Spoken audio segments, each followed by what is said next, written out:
Okay, so, Linggo, February 11, 3 days to go, Valentine's Day na malamang, di ba? Yung iba, nasa sa inyo na yung scheduling ng dates ninyo.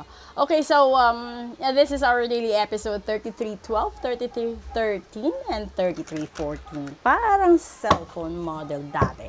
Okay, kuha tayo dito ng tatlo. So, since this is a love month pa din, so, let's focus doon sa love topic muna. And then, along the way, tignan nyo na lang yung mga episodes, okay? First, Elk Nobility. And the second card, Shaman. Bakit yun yan? Third, that's the community. Okay. So, ito yun, di ba? Dahil nga araw na o buwan ng mga puso, sabi ko, yung topic is inclined doon sa love. Okay. So, dito kasi, no, kung ikaw isa doon sa mga tao na pinagpala na makatagpo ng mabait na asawa, girlfriend, boyfriend, ano pa ba? Basta yung mga tao na mahal ka, pinapahalagahan ka. And then, sila yung mga tao na walang hinihinging kapalit. Magpasalamat ka. And then, i-celebrate mo yan sa sarili mo. Dahil pinapanood ka ng mahal na Diyos, pinapanood ka ng lahat-lahat ng tao, lahat ng energies na nasa paligid, kahit yung mga taong galit sa'yo, no? At saka tinitignan nila kung gaano ka kasaya, kaswerte sa larangan or sa aspeto ng buhay mo. At hinahangad ng lahat na sana man ando doon yung willpower mo, ando doon yung peace and wisdom. Kasi minsan, kapag alam ng tao, na parang ikaw yung tipo na hindi ka naman gaano kayaman, pero masaya ka, kontento ka sa buhay mo, masipag ka, and then may katuwang ka sa buhay mo na mahal ka din, di ba? Maraming maiinggit sa'yo, lalong-lalo na kung maraming tao na involved sa buhay mo. So, yung maganda sigurong message dito is, isa ka sa mga masterpiece ni universe and ni God. So, ibig sabihin nun, you are created and born unique by your own self. Probably yung iba sa inyo is reincarnated, no? And then, may mga gift lang talaga na meron sa'yo, wala sa iba. Meron ka rin namang mga aspects or meron ka rin namang mga weaknesses na hinahangad mo, inaasam mo na magkaroon ka kasi ando doon sa kabila or sa ibang tao. Pero dahil sa usaping pag-ibig, gusto ko lang erase. Paparating yung Valentine's Day.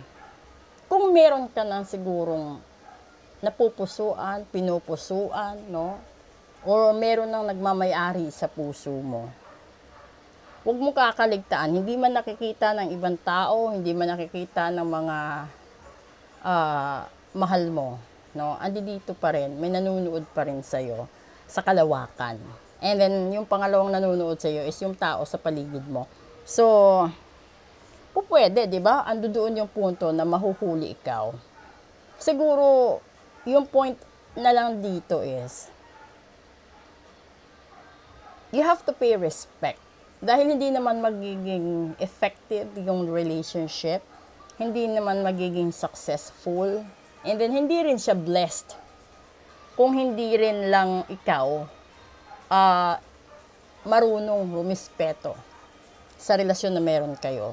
Kung hindi ka na kontento o hindi ka na masaya, mas magandang hiwalayan mo na galing mismo sa sarili mo, naririnig niya, rather than marinig niya sa ibang tao. Kasi pag ibang tao, mas masasaktan at minsan may dagdag bawas talaga.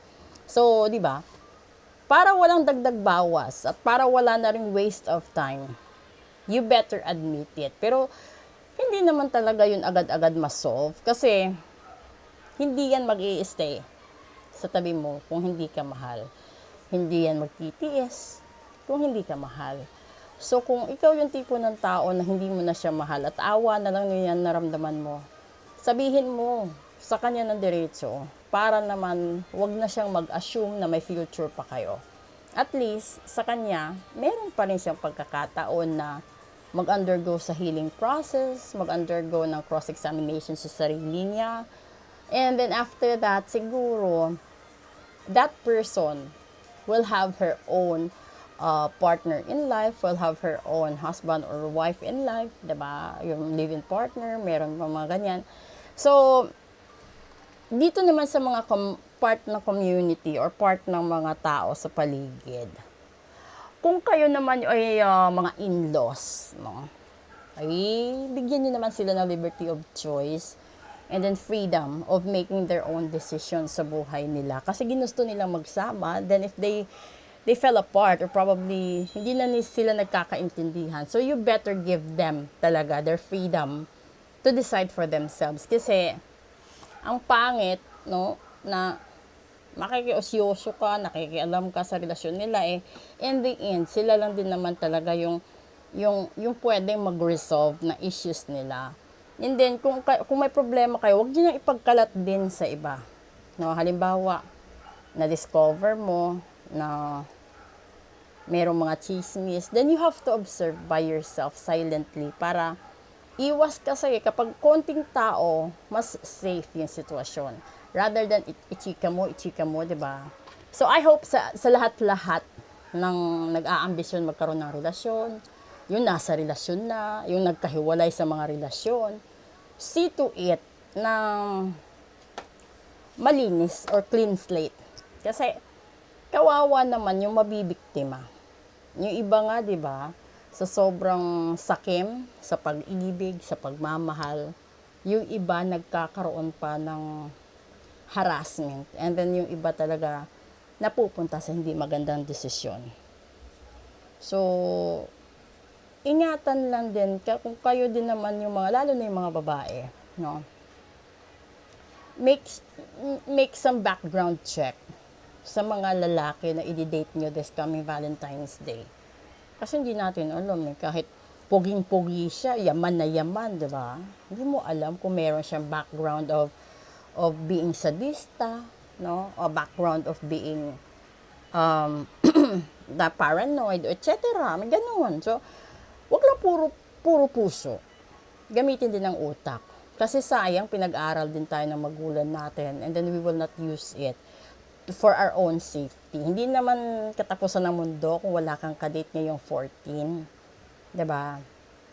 Pero kasi, maliban sa issue na maraming nabubuntis, nakakabuntis this coming Valentine's Day, yung iba talaga humahantong pa sa patinding away na nagkakaroon minsan ng mga damay na minors, senior citizen, sa sobrang ganyan. And then some other people are under the influence of an alcohol or some drugs.